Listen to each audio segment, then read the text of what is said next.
इंसान की बर्बादी के कई कारण हो सकते हैं, लेकिन कुछ मुख्य कारण ऐसे हैं जो हर किसी को प्रभावित कर सकते हैं। इन कारणों को जानकर हम अपने जीवन को बेहतर बनाने के लिए कदम उठा सकते हैं। आज मैं आपको एक बुद्ध कहानी के माध्यम से बताएंगे कि इंसान की ऐसी कौन सी गलतियां होती हैं जो इंसान को बर्बाद कर देती हैं। अगर हम अपनी बर्बादी का कारण जान लें तो हम अपने जीवन को खुशहाल बना सकते हैं। बहुत समय पहले की बात है, एक नगर में एक धनी सेठ रहा करता था। उस सेठ के पास सभी प्रकार की सुख सुविधाएं थी, लेकिन उसके कोई संतान नहीं थी। संतान के दुख में वह हमेशा चिंतित रहता था। फिर एक दिन उसे पता चला कि उसकी पत्नी गर्भवती है और वह अपनी पत्नी का बहुत ख्याल रखता था। इसलिए एक दिन उसके घर एक बेटे का जन्म हुआ।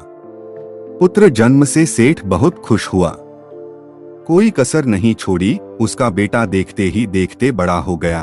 तब सेठ ने अपने बेटे को गुरुकुल भेजने का फैसला किया ताकि वह पढ़ लिख कर विद्वान बन सके। ज्ञान प्राप्त करने हेतु गुरुकुल भेज दिया था। गुरुकुल में वह बच्चा अच्छे से पढ़ाई करता था और अपने गुरु की सभी आज्ञाओं का पालन करता था। ऐसे में वह बच्चा धीरे धीरे वहाँ का सबसे होनहार छात्र बन गया। गुरुकुल में बालक ने सभी वेद, पुराण और शास्त्रों का अध्ययन किया और एक महान विद्वान बन गया। लेकिन कहते हैं न कि समय कब बदल जाएगा यह कोई नहीं जानता। ऐसे ही एक दिन किसी प्राकृतिक आपदा के कारण उसके माता पिता की मृत्यु हो गई और जब उसके माता पिता की मृत्यु हुई तो बच्चे की शिक्षा पूरी नहीं हुई थी। और जब बच्चे ने खबर सुनी कि उसके माता पिता अब इस दुनिया में नहीं हैं और उसका सब कुछ बर्बाद हो गया है, तो लड़का इस सांसारिक मोह में बह गया। इसके बाद लड़के ने कहा कि गुरुकुल से अपनी शिक्षा पूरी करने के बाद वह अपना पूरा जीवन लोगों की भलाई में बिताएगा। फिर जब बालक की शिक्षा पूरी हुई तो उसके बाद बालक साधु बन गया और वह सांसारिक चीजों से दूर हिमालय के जंगल में चला गया। अध्यापन को विश्राम देते हुए समय के साथ उनके सन्यासी की चर्चा चारों ओर होने लगी और दूर दूर से लोग उनके पास शिक्षा लेने के लिए आने लगे और बहुत से लोग अपनी समस्याओं का समाधान पाने के लिए भी उनके पास आने लगे। वह समस्याओं का समाधान बड़ी आसानी से कर देता था, जिससे वह पूरे राज्य में प्रसिद्ध हो गया। परंतु जिस नगर में वह रहता था वहाँ का राजा क्रूर व्यक्ति था। जब राजा को तपस्वी के बारे में पता चला तो उन्होंने तपस्वी से मिलने का फैसला किया। अगली सुबह राजा तपस्वी से मिलने के लिए अपने महल से निकल गया और फिर वह उसकी कुटिया की ओर गया और वहां पहुंचकर राजा ने जब उसे साधु के रूप में देखा तो वह उसे देखता ही रह गया। उसके चेहरे पर एक अलग ही तेज था। जब वह साधु के पास पहुंचा तो उसे असीम शांति का अनुभव हुआ। साधु को प्रणाम किया और उसके पास बैठ गया और उससे बातें करने लगा। वह राजा पहली ही मुलाकात में साधु के व्यक्तित्व से इतना प्रभावित हुआ कि उसी समय से उसने अच्छाई के रास्ते पर चलने का फैसला कर लिया। और मैं सोचने लगा कि इतनी सी मुलाकात में यह साधु मुझे इतना बदल सकता है, तो ऐसा हमेशा रहेगा। यदि तुम मेरे साथ रहोगे तो मेरा जीवन बदल जाएगा। और यह सोचकर राजा साधु से अपने महल में चलने का अनुरोध करने लगा। राजा का आग्रह सुनकर सन्यासी माना नहीं कर पाया और वो राजमहल चलने को तैयार हो गए। तब राजा सन्यासी को महल की ओर ले गए। महल पहुंचकर राजा ने साधु की बहुत खातिरदारी की और उसके बाद राजा ने साधु को एक दाहिने कमरे में भोजन कराया। भोजन के समय साधु ने राजा को धन्यवाद दिया और राजा से जाने की अनुमति मांगी। यह सुनकर राजा ने कहा कि आप हमारे बाग में जब तक चाहे तब तक रह सकते हैं। आपको यहाँ किसी भी प्रकार की असुविधा नहीं होगी और आप यहाँ रहेंगे तो हमारे लोगों को भी अच्छा लगेगा और हमें भी अच्छा लगेगा। यह सुनकर साधु ने राजा का प्रस्ताव स्वीकार कर लिया। राजा के आदेशानुसार सेवकों ने एक सुंदर कुटिया बनाई। उसके बाद साधु उसी कुटिया में रहने लगा। राजा ने उनकी बहुत सेवा की, लेकिन कई वर्षों के बाद राजा और रानी को किसी जरूरी काम से दूसरे राज्य में जाना पड़ा। लेकिन उन्होंने साधु की सेवा के लिए एक सेवादार नियुक्त कर दिया। लेकिन राजा के जाने के बाद वह सेवादार बीमार पड़ गया और अपने घर चले गए और कभी लौटकर वापस नहीं आया। तो तपस्वी को गुस्सा आ गया और उसने राजा को खूब खरी खोटी सुनाई और राजा से कहा कि जो जिम्मेदारी आप पूरी नहीं कर सकते वह जिम्मेदारी आप क्यों लेते हो। तब राजा ने तपस्वी से पूछा और कहा कि सन्यासी, क्या मुझसे कोई गलती हो गई है? तो इसके लिए मैं आपसे क्षमा मांगता हूँ। कृपया मुझे क्षमा करें और मेरा क्रोध शांत करें और बताएं कि क्या हुआ था।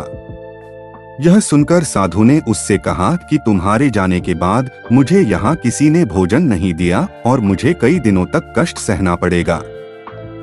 यहाँ आकर मैं भूखा रहा और किसी ने मुझसे मेरा हाल भी नहीं पूछा।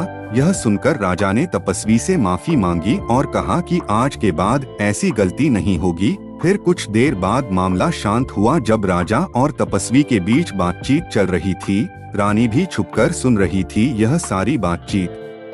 उसके बाद राजा ने उसे तपस्वी से शिकायत का मौका नहीं दिया और उसकी खूब सेवा की।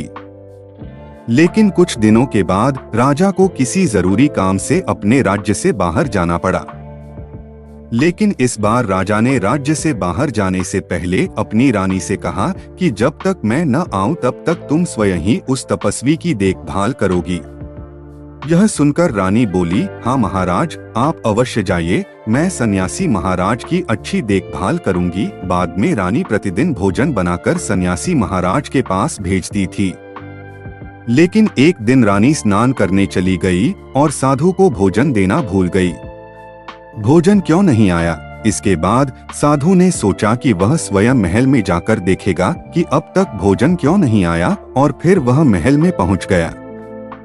जब वह महल के अंदर पहुंचा तो वहां उसकी नजर रानी पर पड़ी। रानी के लंबे लंबे गाने काले केस जो कि उसकी कमर पर लहरा रही थी, उसकी कजरारी आंखें जो देखने मात्रा से ही घायल कर दे, उसकी हिरानी जैसी चाल। रानी के इतने सुंदर रूप को देखकर सन्यासी चकित हो गया और रानी की सुंदरता सन्यासी के मन में घर कर गई और वह वहां से बिना कुछ कहे ही अपनी कुटिया में लौट आया।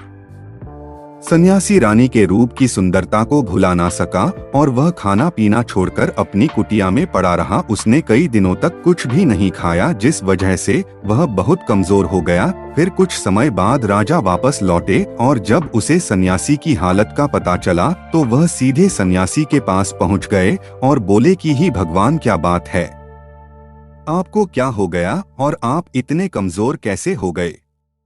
किस गहरी सोच में डूबे हो? क्या मुझसे कोई गलती हो गई है? तब साधु ने कहा, नहीं राजन, आपने कोई गलती नहीं की है। यह सुनकर राजा बोले, तो फिर क्या बात है, आप मुझे बताएं, मैं आपकी समस्या का समाधान अवश्य करूंगा। यह सुनकर तपस्वी ने राजा से कहा कि आपकी रानी की अद्भुत सुंदरता को देखकर मैं उसकी सुंदरता पर मोहित हो गया हूँ और अब मैं रानी के बिना नहीं रह सकता। यह सुनकर राजा हैरान हो गया और कुछ देर सोचने के बाद राजा ने उसे सन्यासी से कहा, मैं आपको रानी दे दूंगा। यह सुनकर सन्यासी बहुत प्रसन्न हुआ। फिर राजा सन्यासी को लेकर महल चले गए और जब राजा और सन्यासी महल पहुंचे तो उस दिन रानी ने अपने सबसे सुंदर वस्त्र और आभूषण पहने थे। फिर राजा रानी के पास गया। राजा ने रानी से कहा कि इस साधु की मदद करनी चाहिए, वह बहुत कमजोर स्थिति में जा चुका है और मैं नहीं चाहता कि एक बुद्धिमान व्यक्ति की हत्या का कलंक मेरे सिर पर लगे। राजा की यह बात सुनकर रानी ने राजा से पूछा कि आखिर इन सन्यासी के इस दुख का कारण क्या है। तो राजा ने रानी से कहा कि सन्यासी आपकी अद्भुत सुंदरता के दीवाने हो गए हैं। राजा की यह बात सुनकर रानी ने कहा कि राजन, आप चिंता मत करिए, अब आप सब कुछ मेरे ऊपर छोड़ दीजिए। मुझे पता है कि मुझे अब क्या करना है। आपके ऊपर ना तो सन्यासी की हत्या का पाप लगेगा और ना ही उससे मेरे पवित्र धर्म का नाश होगा। रानी की यह बात सुनकर राजा ने रानी को सन्यासी को सौंप दिया। उसके बाद सन्यासी रानी को लेकर कुटिया पर पहुंचे। जब रानी सन्यासी की कुटिया पर पहुंची, रानी ने सन्यासी से कहा कि हमें रहने के लिए घर चाहिए, हम इस झोपड़ी में नहीं रह सकते। यह सुनकर सन्यासी राजा के पास गया और राजा से जाकर बोला कि हे राजन, हमें रहने के लिए घर चाहिए। सन्यासी की बात सुनकर राजा ने उनके लिए घर का प्रबंध कर दिया। फिर सन्यासी रानी को लेकर घर पहुंचा। जब रानी सन्यासी के साथ उसके घर पर पहुंची तो रानी ने सन्यासी से कहा कि यह घर तो बहुत गंदा है और इसकी हालत बहुत खराब है, मैं इस घर में नहीं रह सकती। यह सुनकर सन्यासी फिर से राजा के पास गया और राजा के पास जाकर बोला कि ही राजन, जो आपने हमें घर दिया है उसे घर की हालत बहुत खराब है। सन्यासी की बात सुनकर राजा ने उसे घर की हालत ठीक करवा दी। उसके बाद फिर रानी घर के अंदर गई और नहा धोकर बिस्तर पर आ गई। तभी साधु भी बिस्तर पर आ गया। फिर उसके बाद रानी ने साधु से कहा कि आप जानते हैं कि आप कौन हैं और क्या बन गए हैं। आप एक महान साधु थे जिनके लिए राजा स्वयं सभी आवश्यक चीजें उपलब्ध कराते थे, जिनके पास दूर दूर से लोग ज्ञान प्राप्त करने आते थे, जो लोगों को सत्य का मार्ग दिखाते थे, जो लोगों की समस्याओं का समाधान करते थे, जिन्हें सभी लोग गुरु मानते थे, जिसे सब लोग भगवान मानकर पूजते थे। और आज आप वासना के कारण मेरे गुलाम हो गए हैं। रानी की यह बात सुनकर साधु को झटका लगा और उसे एहसास हुआ कि वह एक साधु है और यह सब क्या कर रहा है। वह ये सब सुख सुविधाएं छोड़कर शांति की तलाश में जंगलों में चला गया था।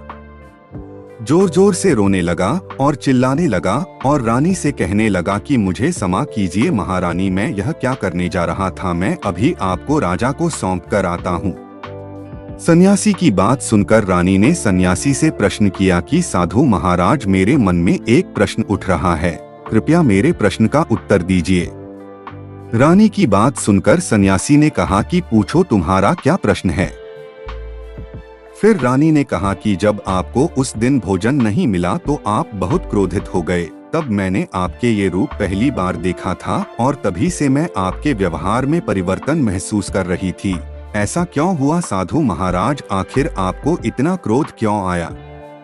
रानी की बात सुनकर सन्यासी ने रानी को समझाया कि जब मैं जंगल में था तो मुझे समय पर भोजन भी नहीं मिलता था, लेकिन जब मैं महल में आया तो महल में आने के बाद मुझे सारी सुख सुविधाएं मिली और फिर मैं इन सभी सुख सुविधाओं के मोह में फंस गया और मुझे इसके प्रति लगाव उत्पन्न हो गया और फिर मुझे इसको पाने का लालच उत्पन्न हो गया और जब मुझे यह नहीं मिला तो मेरे अंदर क्रोध उत्पन्न हुआ। फिर सन्यासी ने कहा कि महारानी, सच तो यह है कि अगर इच्छा पूरी नहीं हो तो क्रोध उत्पन्न होता है और अगर इच्छा पूरी हो जाए तो लालच बन जाता है।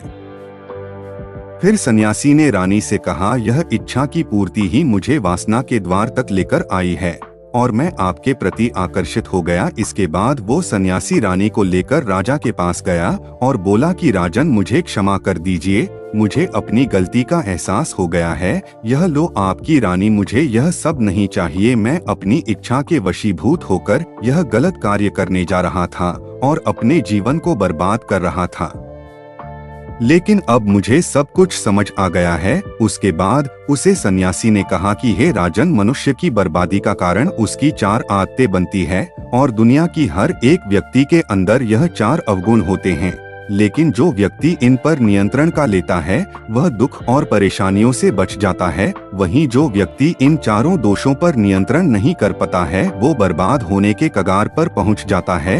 यह सुनकर राजा ने कहा कि महाराज, आप मुझे वो 4 आदतें बताइए जिससे कि मनुष्य की बर्बादी हो जाती है। फिर सन्यासी ने राजा को मनुष्य को बर्बाद करने वाली आदतों के बारे में बताया कि हे राजन, मनुष्य को बर्बाद करने वाली पहली आदत है इच्छा, क्योंकि इच्छा ही दुनिया की हर एक व्यक्ति के अंदर सबसे पहला अवगुण होता है और जो व्यक्ति अपनी इच्छाओं को नियंत्रण में नहीं रख पाता है वह जीवन के किसी भी क्षेत्र में सफल नहीं हो पाता है, क्योंकि जैसे ही उसकी एक इच्छा पूरी होती है वह दूसरी की ओर बढ़ाने लगता है और दूसरी पूरी होती है तो तीसरी इच्छा उसके मन में जागृत हो जाती है और फिर ऐसे करते करते इच्छाओं पर नियंत्रण न होने के कारण इसी जाल में उलझा रहता है और दुखी रहता है। इसीलिए राजन, जब हम इच्छाओं पर नियंत्रण पा लेते हैं तो हम हमारे मन पर भी नियंत्रण पा लेते हैं और जब हमारा मन हमारे बस में होता है तो हमें सुखी प्राप्ति होती है। फिर जो हम चाहते हैं वही हमारे साथ होता है। फिर सन्यासी कहता है कि हे राजन, मनुष्य को बर्बाद करने वाली दूसरी आदत है वासना। वासना का जन्म हमारे मन में उठने वाली इच्छाओं से होता है। जिस प्रकार इच्छा का कोई अंत नहीं होता और मनुष्य वासना के जाल में फंसता ही चला जाता है, वासना के वशीभूत होकर मनुष्यों को कुछ भी नजर नहीं आता है। आज तक जितनी भी लड़ाइयाँ हुई है, उनका सबसे बड़ा कारण स्त्री को पाने की इच्छा ही रही है। स्त्री के प्रेम में वशीभूत होकर राजा महाराजाओं ने आज से पहले बहुत सारे युद्ध किए हैं। रावण भी संसार का सबसे बुद्धिमान व्यक्ति था, लेकिन उसने भी माता सीता की सुंदरता की जाल में फंसकर अपना सब कुछ बर्बाद कर लिया। उसकी मृत्यु का कारण एक स्त्री ही बनी थी। कई राजा महाराजा तो युद्ध में इसलिए हार गए क्योंकि वो लोग स्त्रियों से रासलीला रचने में ही रह गए। ईश्वर ने तो स्त्री की उत्पत्ति इस संसार को बढ़ाने के लिए की है, लेकिन आजकल लोगों ने इसे अपनी वासना का शिकार बना लिया है, अपने मनोरंजन का साधन समझने लगे हैं। और जब उन्हें अपना यह मनोरंजन नहीं मिलता तो वो पागल हो जाते हैं और ना जाने क्या क्या कर बैठते हैं। इसीलिए हे राजन, जितना हो सके उतना वासना से दूर रहना चाहिए। फिर सन्यासी कहता है कि हे राजन, मनुष्यों को बर्बाद करने वाली तीसरी आदत है क्रोध। क्योंकि जब मनुष्य की वासना की पूर्ति नहीं होती है तो उसके अंदर क्रोध उत्पन्न हो जाता है, और जब व्यक्ति को क्रोध आता है तो उसे पर उसका नियंत्रण नहीं होता है और फिर वो क्रोध में आकर कहीं गलत निर्णय ले लेता है। वो दूसरों को भला बुरा कह देता है, गलियां निकल देता है, और जब उनका क्रोध शांत होता है तो उन्हें अपनी गलती का एहसास हो जाता है, लेकिन तब तक तो सब कुछ बर्बाद हो चुका होता है।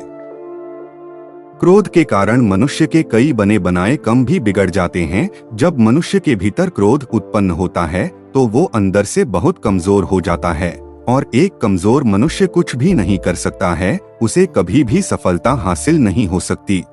क्रोध हमारे भीतर तनाव को उत्पन्न करता है, और अगर एक बार हम तनाव में चले गए तो हमारा पूरा जीवन बर्बाद हो जाता है।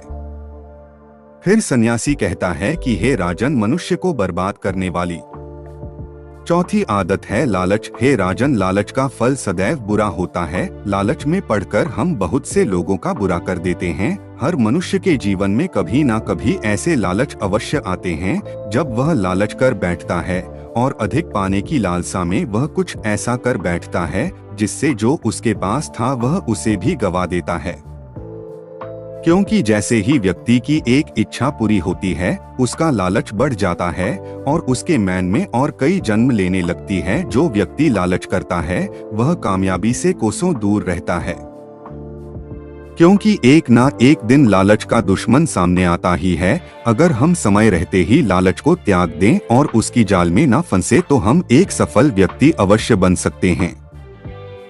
फिर अंत में सन्यासी राजा से कहता है कि हे राजन, अगर मनुष्य चारों आदतों को छोड़ देता है तो उसे जीवन में सफल होने से कोई नहीं रोक सकता। जो इन आदतों को नहीं छोड़ता है उसे जीवन में बर्बाद होने से कोई रोक सकता। दोस्तों, उम्मीद करता हूँ आपको यह वीडियो से बहुत कुछ सीखने को मिला होगा। दोस्तों, इस वीडियो को अपने परिवार और मित्रगण तक जरूर शेयर करें। धन्यवाद। नमो बुद्धाय।